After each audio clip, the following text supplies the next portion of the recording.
Instagram reels open ಮಾಡಿದ್ರೆ ಸಾಕು, ಎಲ್ಲ ಕಡೆಗಳಲ್ಲೂ ಒಂಟಿ ಪೆಂಗ್ವಿನ್ದೇ ಕತೆ. ಒಂದು ಪೆಂಗ್ವಿನ್ ಒಂಟಿಯಾಗಿ ಪರ್ವತದ ಕಡೆ ನಡೆದು ಸಾಗ್ತಾ ಇರುತ್ತೆ. ಈ ವಿಡಿಯೋ ನೋಡಿ ಕೆಲವರು ತುಂಬಾನೇ ಮರುಗ್ತಾರೆ.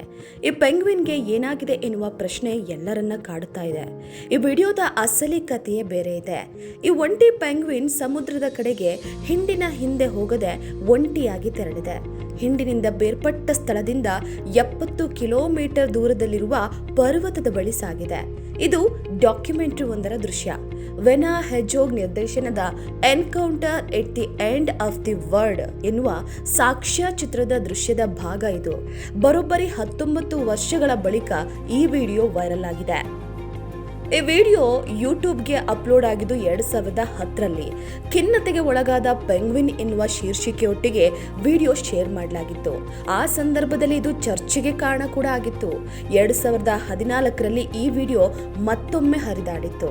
ಅದರಲ್ಲಿ ಪೆಂಗ್ವಿನ್ಗಳು ಸಾಮಾನ್ಯವಾಗಿ ತಮ್ಮ ಸಂತಾನೋತ್ಪತ್ತಿ ಸ್ಥಳ ಮತ್ತು ಆಹಾರ ಸಿಗೋ ಸಮುದ್ರದ ಅಂಚಿನಲ್ಲೇ ಇರ್ತವೆ. ಆದ್ರೆ ಏನೂ ಇಲ್ಲದ ಪರ್ವತದ ಕಡೆ ನಡೆದು ಹೋಗುವುದು ತುಂಬಾನೇ ಅಪರೂಪ.